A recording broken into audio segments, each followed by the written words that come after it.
Weekend kali ini aku mau bikin cenil yang rasanya tuh enak banget dan ini tuh nggak bakalan keras ataupun alot meskipun dia udah dingin. Teksturnya tuh bakalan tetap kenyal dan ini juga rasanya enak banget, bikinnya mudah, tinggal diaduk-aduk aja. Oke, langsung aja ya kita ke cara pembuatannya. Nah, pertama di sini aku mau bikin jus pandannya dulu. Jadi aku nggak cuma pakai pewarna pandan aja, tapi aku juga mau pakai jus pandan asli biar lebih wangi. Oke, ini jus pandannya udah jadi, kita sisihkan terlebih dahulu. Sekarang kita lanjut siapin panci, kemudian kita akan campurkan tepung beras, gula pasir, garam, santan, dan jus pandan. Nah teman-teman, aku saranin kalian pakai panci anti lengket untuk memasak adonan cenil yang satu ini supaya tuh nggak lengket dan nggak gosong. By the way, maaf ya teman-teman kalau ada suara berisik karena memang lagi ada yang kerja di rumah, jadi memang ada sedikit background yang agak sedikit mengganggu. Nah karena warnanya menurut aku kurang hijau, jadi aku tambahkan lagi dengan pasta pandan secukupnya aja, kurang lebih sekitar 1 sendok teh. Terus tinggal diaduk-aduk aja tuh, warnanya jadi lebih cakep kan. Tapi kalau kalian nggak suka ini pasta pandannya, bisa banget buat di skip. Nah kemudian adonannya kita pindahkan ke atas kompor. Ini kita masak menggunakan api sedang ke kecil sambil terus diaduk. Kalau adonannya udah muncul gerindil-gerindil kayak gini, ini wajib banget buat terus diaduk-aduk ya. Supaya apa teman-teman? Supaya adonannya itu bisa tercampur rata dan tentunya tidak gosong. Nah kalau udah, ini biar lebih gampang aduknya, aku lanjut pakai spatula dan kita tinggal diaduk-aduk aja sampai adonannya tuh kayak gini ya. Dan apakah ini adonan cenilnya sudah selesai teman-teman? Oh tentu saja belum. Ini adonan cenilnya harus kita diamkan dulu sampai hangat atau dingin, baru kemudian kita lanjutkan lagi. Nah biar nggak gabut nungguin adonannya dingin atau hangat, gimana kalau kita bikin aja kuah gula merahnya. Bahan-bahannya tuh simpel aja, cincang kasar dulu gula merah, tambahkan dengan air, kemudian tambahkan garam, dan yang terakhir daun pandan biar lebih wangi dan enak. Nah semua bahan ini tuh tinggal dimasak aja dengan api sedang ke kecil sambil diaduk sesekali sampai gulanya itu larut dan mendidih dan agak sedikit kental gitu ya, nggak terlalu encer.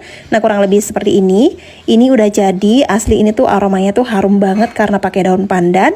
Nah ini gula merahnya udah selesai, kita matikan apinya, kemudian kita sisihkan dulu dan biarkan dulu atau tunggu dulu sampai dingin. Nah gantian nunggu gula merahnya dingin nih. Sekarang kita balik lagi ke adonan cenil yang tadi yang udah dingin atau hangat.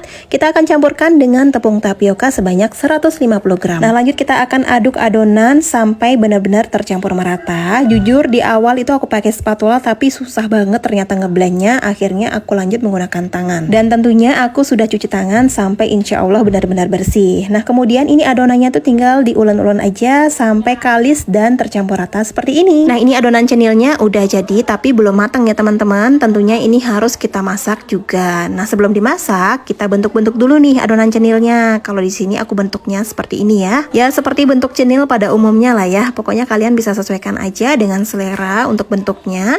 Untuk besar kecilnya pun kalian silahkan sesuaikan dengan selera masing-masing. Nah udah tinggal dilanjut aja ngebentuk semua cenilnya sampai semua adonannya habis. Nah setelah semua adonan cenilnya selesai aku bentuk, atau mungkin setengah bagiannya aja juga nggak apa-apa. Kemudian di sini aku udah siapkan nih air yang sudah mendidih. Lalu aku akan masukkan semua adonan cenilnya yang udah aku bentuk seperti ini. Nah kemudian ini tinggal dimasak aja sampai mendidih dan sampai cenilnya ngapung. Untuk masaknya di sini aku menggunakan api sedang yang agak sedikit dibesarkan aja. Nah setelah airnya sudah mendidih dan cenilnya juga sudah mengapung seperti ini artinya cenilnya sudah matang ya teman-teman. Bisa langsung aja kita angkat dan kita tiriskan. Nah untuk penyajiannya tentunya kita akan membutuhkan kelapa parut. Aku pakai kelapa parut yang kematangannya tuh sedang ya, jadi nggak terlalu tua dan tidak terlalu muda juga. Ini aku kukus ya kelapanya selama 10 menit aja. Supaya apa? Supaya nggak cepat basi. Selain itu untuk kelapanya supaya ada sedikit rasanya juga, aku tambahkan juga jangan sedikit atau sejumput aja garam. Kemudian tinggal kita masukkan aja cenil yang masih hangat ya. Usahakan cenilnya tuh masih hangat supaya gampang aja nanti nyampurnya. Nah udah, ini tuh tinggal kita baluri aja secara merata dengan menggunakan kelapa yang udah diparut seperti ini. Kalau sudah selesai kita balurin, tinggal kita plating atau kita tata aja bersama dengan kuah gula merah yang sudah kita buat tadi. Kira-kira ada nggak sih yang sama aku? Nah biasanya aku tuh kalau makan kue tradisional yang ada kelapanya kayak gini ya, dibaluri kelapa kayak gini dan pakai kuah gula merah, biasanya tuh aku kasih kuah gula merahnya tuh yang banyak karena menurut aku kalau banyak kuah gula merahnya tuh rasanya tuh makin enak. Tapi untuk saran penyajiannya sesuaikan aja dengan selera masing-masing ya, untuk banyak dan sedikitnya gula maupun kelapa. Nah, ini cenilnya udah jadi, tinggal siapin aja teh atau kopinya sebagai pendamping untuk ngemil sore ini. Kira-kira di next video enaknya kita bikin apa lagi ya? Coba komen ya teman-teman.